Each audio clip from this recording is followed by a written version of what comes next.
हे अर्जुन, क्षेत्र क्षेत्रज्ञयोर ज्ञानम, क्षेत्र और क्षेत्री, ये जो शरीर है और उसमें बैठी हुई जो आत्मा है वह यत्तज ज्ञान मतम मम, वह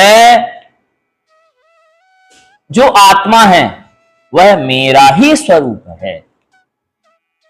भगवान अपने एक अंश से सभी मानव, सभी पशु, सभी जीव, सभी भूतों में स्थित हो करके वह सभी लोगों का संचालन करते हैं।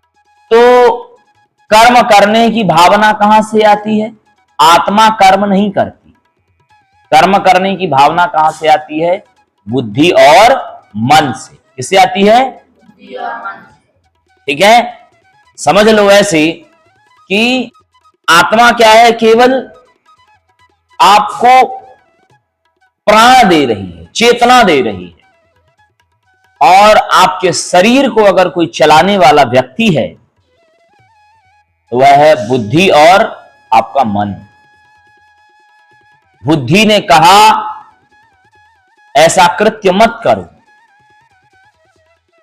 ऐसा कृत्य मत करो। मन कहेगा क्या जा रहा है, थोड़ा सा कर लेते हैं एक बार। फिर बुद्धि कहेगी नहीं नहीं नहीं, ऐसा मत करो। फिर आपका अहंकार कहेगा अरे तुम्हें समझ में नहीं आता, ऐसा नहीं करना तो नहीं करना। तुरंत मन भी वहां दब गया और बुद्धि की वहां विजय हो गई। इसीलिए शास्त्रों में अंतःकरण कहने से 3 चीजें आती हैं, मन, बुद्धि, अहंकार। इसीलिए मन के 2 भेद होते हैं। मन के कितने भेद? 2 भेद। तो ज्ञानेंद्रिय और कर्मेंद्रिय में भी मन आपका बटा हुआ है। यह जो आप कर रहे हो यह आप अपने विचार से कर रहे हो, इसमें आपको भगवान नहीं करवा रहा है। भगवान ने आपको बुद्धि तो दी है ना, विवेक तो दिया है ना, विवेक से आपको चलना है, क्या बुरा क्या भला। मिर्ची खाने में आपको विवेक है, मिर्ची खाने में आपको विवेक है कि मिर्ची खाएंगे तो जिह्वा में लगेगी, है कि नहीं? पर लेकिन किसी को गाली देने में मजा आता है कि नहीं आता? अब शब्द बोलने में मजा आता है कि नहीं आता? अभी तुम छोटे हो, आज से 4-5 साल बाद जब तुम कॉलेजों में पढ़ोगे, अच्छी कॉलेजों में जाओगे, जब तुम उन बच्चों के साथ जो हुड़दंग बच्चे होंगे, ऐसे हॉस्टल में रहोगे जैसे वो लोग हूटिंग करते हैं। तुम संस्कृत के बच्चे हो तो तुम्हारे अंदर विवेक है, अगर वो हूटिंग करते होंगे तो तुम सोचोगे नहीं नहीं मुझे नहीं करना। पर लेकिन कुछ दिन बाद तुम्हारा भी विवेक ऐसा हो जाएगा, अरे यार हम भी करते हैं, तुम भी हूटिंग करना चालू कर दो। आजकल का जो समाज है वह इस तरह से हो गया है, क्योंकि हम लोग दिखावे में जी रहे हैं, ये सब चीजों को हम नगण्य समझते हैं।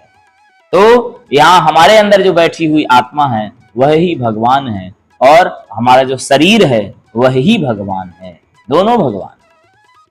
इसीलिए हमें किसी का अपमान नहीं करना चाहिए। इसीलिए गीता के 12वें अध्याय में कहा ना, अद्वेष्टा सर्वभूतानां मैत्रः करुण एव च। सभी से क्या करना चाहिए?